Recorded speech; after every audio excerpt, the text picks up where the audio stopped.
வணக்கம் என் அருமையான மாணவியரே, என் அன்புக்குரியவர்களே. உங்கள் அனைவரையும் ஆண்டவர் ஆசீர்வதிப்பாராக. காமநாயக்கம்பட்டி திருத்தல பேராலயத்திலிருந்து ஃபாதர் வி.எஸ். சந்தன்ராஜ் உங்களுக்காக ஈசி இங்கிலீஷ் 6ஆம் பாகம் லெசன் 6வது பாடம். இப்பொழுது ஏற்கனவே உங்களுக்கு நடத்திய பாடத்தில் நான் கொஞ்சம் சில மாற்றங்களை செய்து திருத்தப்பட்ட பி வாய்ப்பாடு, அதாவது பி குடும்பம் அப்படிங்கிற ஒரு வாய்ப்பாடை நான் தயார் பண்ணியிருக்கிறேன். எதுக்கு அப்படின்னா, இந்த வாய்ப்பாட்டை நீங்கள் அப்படியே மனப்பாடம் பண்ணிட்டீங்கன்னா ஏறக்குறைய 2 நாள் 6, 8, 10, 12, 14, 15, 16 ஒரு 17 வரியை நீங்கள் அப்படியே மனப்பாடம் பண்ணிட்டீங்கன்னா, இந்த 17 வரியைத்தான் நம்ம ஒவ்வொரு வாய்ப்பாட்டுக்கும் ஒவ்வொரு சூத்திரத்துக்கும் நம்ம பயன்படுத்த போகிறோம். ஏன்னா பி குடும்பத்தில் 10 வாய்ப்பாடு இருக்குது, 10-12 வாய்ப்பாடு இருக்குது. டென்சஸ் 12 டென்சஸ் இருக்குது. நீங்கள் இந்த வாய்ப்பாட்டை நல்லா படித்தீங்கன்னா தான் டென்சஸ் மிக மிக எளிதாக இருக்கும். ஏன்னா அஸ்திவாரம் பி குடும்பம் தான். அதனால் தயவுசெய்து நான் திரும்ப திரும்ப திரும்ப சொல்கிறேன், இந்த பி குடும்பத்து வாய்ப்பாடு தான் ஈஸியாக இருக்கும். இதை நீங்கள் படிக்காமல் நேரம் அங்கே வந்துடாதீங்க, ஒன்றும் புரியாமல் போயிடும். இதை நல்லா படிச்சுக்கோங்க, புரிஞ்சுக்கோங்க. இப்போ திருத்தப்பட்ட பி குடும்ப வாய்ப்பாடு ஏன் அப்படின்னா, இதில் கொஞ்சம் சில வாக்கியங்கள் ஒருமைனா இஸ்ஸு வரும். இஸ்ஸு வந்தால் இருக்கிறான், இருக்கிறாள், இருக்கிறது, இருக்கிறான், இருக்கிறார் அப்படிங்கிற வரும். அதில் இன் சேர்க்கலாம், சேர்க்காமல் இருக்கலாம். இருக்கின்றான், அதனால் அந்த இருக்கீக்கு அடுத்து ஒரு சின்ன கேப் விட்ருக்கேன். சரியா? இருக்கிறான் அப்படின்னு சொல்லலாம். இருக்கின்றான், இருக்கின்றாள், இருக்கின்றது இன் வரணும். அதில் இருக்கிறது, இருக்கிறான்னு சொல்லலாம். சரியா? இப்போ அப்பா வந்தார்னா அப்பா இருக்கிறான்னு நம்ம சொல்ல முடியாது, அப்பா இருக்கிறார். ஏன்னா மரியாதை, அந்த வார்த்தைக்குரிய மரியாதை. ஸோ இந்த ஒருமை ஒருமை ஒரு 7 வாக்கியம். சரியா? 2, 4, 6, 8 வாக்கியம் இருக்குது. அப்புறம் பன்மைக்கு ஒரு 2, 4, 6, 7 வாக்கியம் கொடுத்துருக்குறேன். அப்புறம் ஒருமையாக இருந்தாலும் அது பன்மையாக இருக்குதுன்னு சொல்லக்கூடிய ஐ எம் யூஆர், அதாவது நான் நீ. இந்த யூஆர் எப்பவுமே ப்ராப்ளமேட்டிக். யூனா நீ வரும், அப்புறம் இன்னொரு யூ நீங்கள் வரும். சரியா?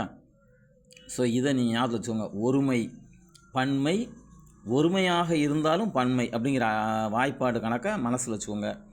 ஸோ நான் சொல்கிறத நீங்கள் கேட்டு கேட்டு காதில் பதிச்சுக்கோங்க, மூளையில் ஏற்றிக்கோங்க. உங்களுக்கு ரொம்ப ரொம்ப ஈஸியாக இருக்கும். இந்த இங்கிலீஷ் மாதிரி வேறு யாரும் உங்களுக்கு சொல்லித்தர முடியாது, நான் ரொம்ப கேரண்டி கொடுக்குறேன். சரியா? இதை நீங்கள் திரும்ப திரும்ப கேளுங்க, நல்லா புரியும். இப்போ நான் வாசிக்கிறேன், கவனிங்க. ஒருமை எப்படி வரும் அப்படின்னா, ஹீ இஸ் அவன் இருக்கிறான், இருக்கின்றான். ஷீ இஸ் அவள் இருக்கிறாள், இருக்கின்றாள்.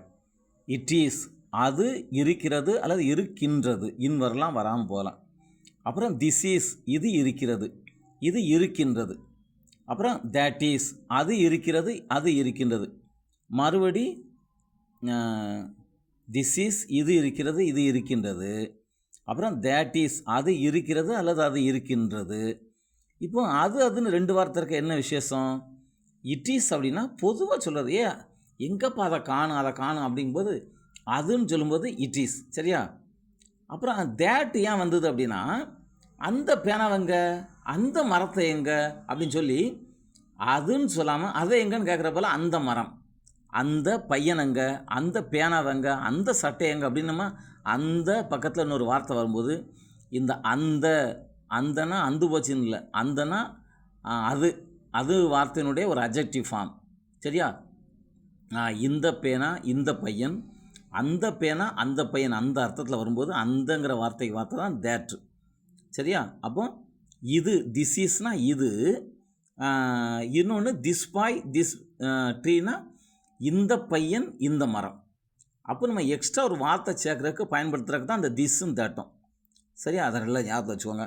அப்புறம் திஸ் இஸ் இது இருக்கிறது, அல்லது திஸ் பாய் இஸ் இந்த பையன் இருக்கிறான். தேட் இஸ் அது இருக்கிறது, அல்லது தேட் பாய் இஸ் அந்த பையன் இருக்கிறான். அப்புறம் ரவி இஸ் ரவி இருக்கிறான் அல்லது இருக்கின்றான். அப்புறம் டேட் இஸ் அப்பா இருக்கிறார் அல்லது இருக்கின்றார். அப்புறம் ஏ ட்ரீ இஸ் ஒரு மரம் இருக்கிறது அல்லது இருக்கின்றது. ஏன் இங்கே போடுறோம்? அதை ஏன்னு சொல்லி அசிங்கப்படுத்திட்டாங்க. அது கிடையாது, நல்லா ஞாபகம். ட்ரீஸ் ஏன்னு சொல்லக்கூடாது, ஆன்னு சொல்லக்கூடாது. ரெண்டுக்கும் இடையில ட்ரீஸ். அதாவது ட்ரீனா பொதுவான மரம், அப்படி ஒரு காமன் வேர்டு வரும்போது, பொதுவான ஒரு வார்த்தை வரும்போது போட்டால் நல்லாயிருக்கும். சரியா? ஸோ ட்ரீ இஸ் ஒரு மரம் இருக்கிறது அல்லது இருக்கின்றது. ஸோ இந்த 8 வரிகளும் ஒருமை. சரியா?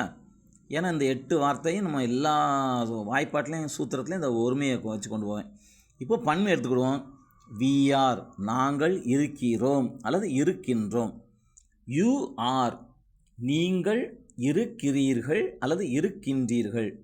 அப்புறம் தே ஆர் அவர்கள் இருக்கிறார்கள் அல்லது இருக்கின்றார்கள். அப்புறம் தீஸ் ஆர் இவைகள் இருக்கின்றன, தோஸ் ஆர் அவைகள் இருக்கின்றன. இப்போ இந்த திஸ்ஸு தேட்டில் ஒரு பிரச்சனை பார்த்தோம் இல்லையா, அதே மாதிரி தான் தீஸுக்கும் தோஸுக்கும். தீஸ் ஆர் நீங்கள் பொதுவாக சொன்னீங்கன்னா ஏற்கனவே உங்களுக்கும் பேசுகிறவருக்கும் இடையில புரிஞ்சு போச்சுன்னு அர்த்தம். தீஸ் ஆர் இவைகள் இருக்கின்றன அப்படின்ட்டு. இப்போ இந்த இங்கே இருந்த படங்களெல்லாம் எங்கே? இந்த தீஸ் பிக்சர்ஸ் ஆர் இந்த படங்கள் இருக்கின்றன. சரியா? அப்போ தீஸ் வந்து அட்ஜெக்டிவாக வரும். These pictures. இங்கே இருந்த பையங்களெல்லாம் எங்கப்பா? தீஸ் பாய்ஸ் ஆர் ஹியர் இந்த பையங்க இங்கே இருக்காங்க. அப்புறம் தோஸ் ஆர்னா அவைகள் மட்டும் இல்லை, அந்த அப்படிங்கிற அர்த்தம் வரும். அதாவது அது வந்து பன்மை, அது வந்து ஒருமை. திஸ்ஸும் தட்டும் ஒருமை. திஸ் பாய் தட் பாய், ஒரு இந்த பையன் அந்த பையன். தீஸ் பாய்ஸ் இந்த பையன்கள், தோஸ் பாய்ஸ் அந்த பையன்கள், அந்த விளையாண்டுட்டு இருக்காங்களா அந்த பையங்க அப்படிங்கிற மாதிரி தீஸ் ஆர் தோஸ் ஆர். இப்போ நீங்கள் வந்து உங்கள் பக்கத்தில் இருக்கக்கூடிய பன்மையை வந்து தீஸ் போட்டு சொல்லலாம். தீஸ் டம்ளர்ஸ் இந்த குவளைகள்.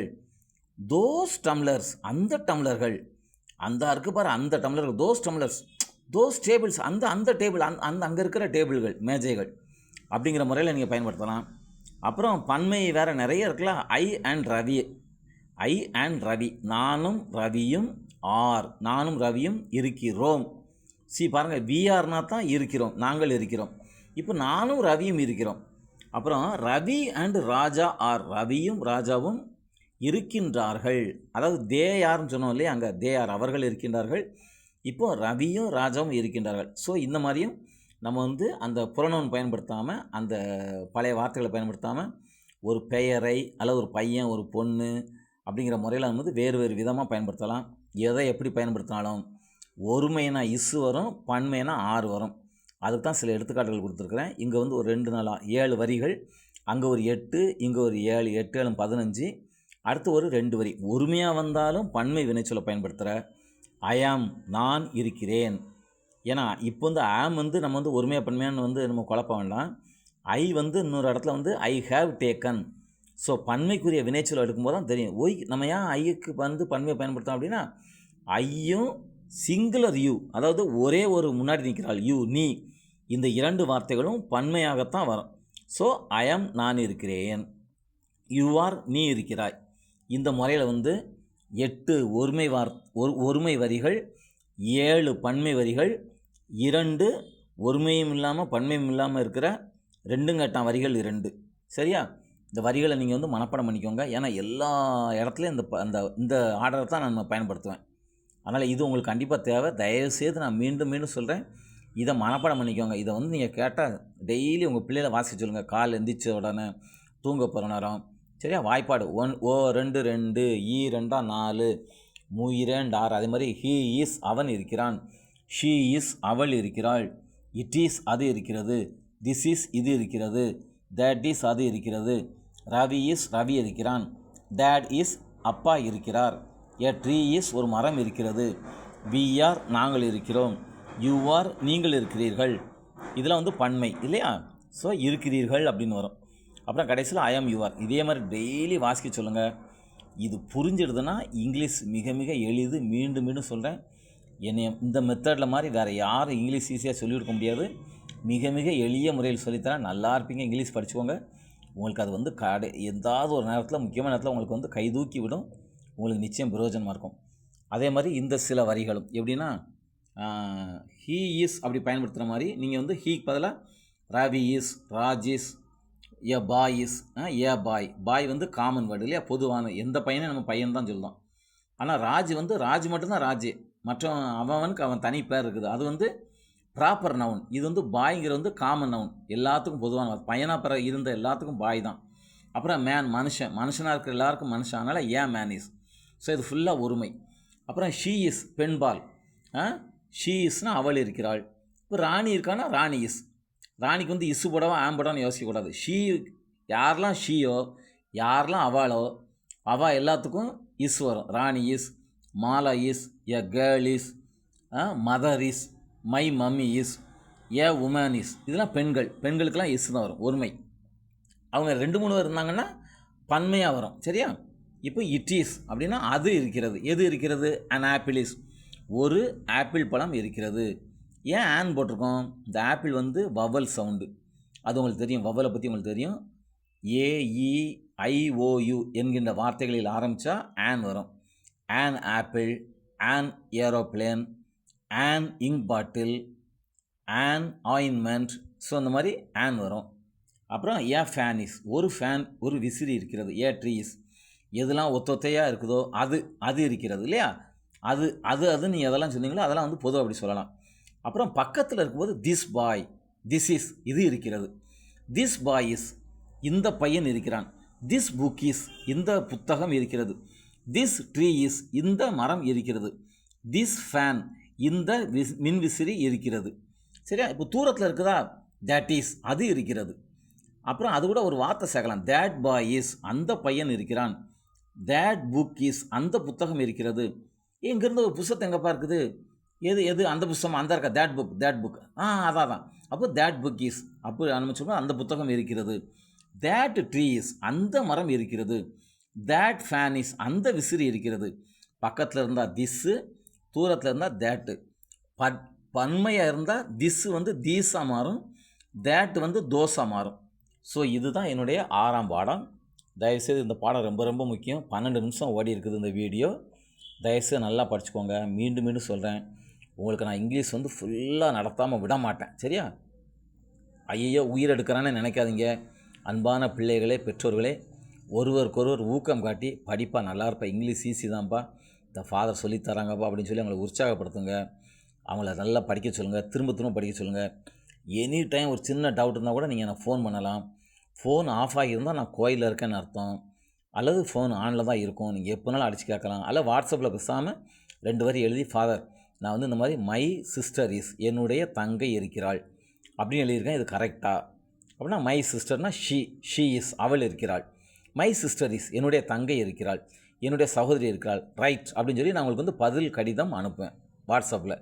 அதனால் இதான் என்னுடைய வாட்ஸ்அப் நம்பர், இதான் என்னுடைய யூடியூப்பு சப்ஸ்கிரைப் பண்ணுறதுக்கான நம்பரு. நல்லா படிங்க. மீண்டும் சொல்கிறேன், உங்களுக்கு என்னுடைய வாழ்த்துக்கள், என்னுடைய உற்சாகமான ஆசீர்வாதங்கள், என்னுடைய ஜெபங்கள். All the best. பாய்.